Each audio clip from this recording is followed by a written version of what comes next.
नमस्कार मित्रों, आप सबका मनोबल बढ़ाने के लिए एक छोटी सी कहानी सुनाती हूँ। एक बार एक राजा अपने राज्य में टहल रहा था।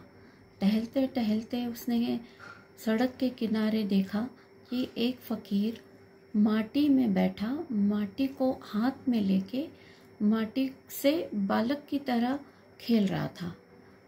तो ये देखकर राजा के मन में ख्याल आया कि फ़कीर के पास शायद रहने को जगह, खाने को अन्न, पहनने को वस्त्र पर्याप्त मात्रा में ना ही है, तो क्यों न मैं राजा होने के नाते इनको अपने महल में ले चलूं और वहाँ इनकी सारी व्यवस्था करूं। इस पर उन्होंने फ़कीर से कहा, आप मेरे साथ महल में चलिए, मैं आपकी सारी व्यवस्था वहाँ पर करूँगा। तो फ़कीर ने कहा, हाँ चलूँगा मैं आपके साथ, पर मेरी 4 शर्तें आपको माननी होगी। तो राजा ने कहा, चलिए बताइए आपकी कौन सी 4 शर्तें। तो इस पर उन्होंने कहा, मेरी पहली शर्त है, मैं राज्य में चलूँगा आपके साथ महल में और वहाँ पे खूब सोऊंगा, मगर आप नहीं सोएंगे। और ये सुन के राजा को बड़ा गुस्सा भी आया और आश्चर्य भी लगा, ये कैसी शर्त हुई। तो उन्होंने कहा, चलो कोई नहीं, आप दूसरी शर्त बोलिए।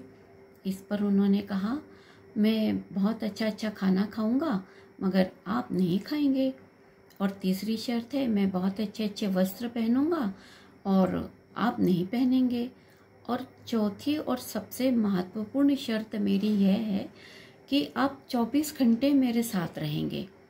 इस पे राजा ने कहा, ये कैसे संभव है, मैं यदि आपके साथ 24 घंटे साथ रहूँगा तो राज्य का काम कैसे संभालूंगा।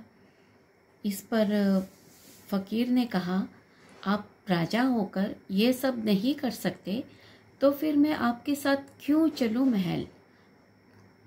मेरे साथ परमात्मा है जो मुझे रहने को जगह देता है और खाने के लिए अन्न देता है मगर खुद नहीं खाता, पहनने के लिए वस्त्र देता है मगर खुद नहीं पहनता, और भरपूर नींद देता है मगर खुद नहीं सोता, और सबसे महत्वपूर्ण 24 घंटे वो मेरे साथ रहता है, तो फिर मैं आपके साथ क्यों चलूं।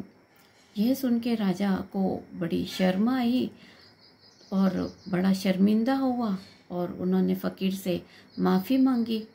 तो मुझे यही कहना है कि हर क्षण जब हमारा परमात्मा हमारे साथ है तो आप डरिए मत इस संकट की घड़ी में, और सुबह उठकर आपके ईश्वर को, आपके परमात्मा को धन्यवाद दीजिए कि इस संकट की घड़ी में आपको इतने अच्छे से रखा है, और यह एहसास बना के रखिए मन में कि वो हमेशा हर सांस में आपके साथ है।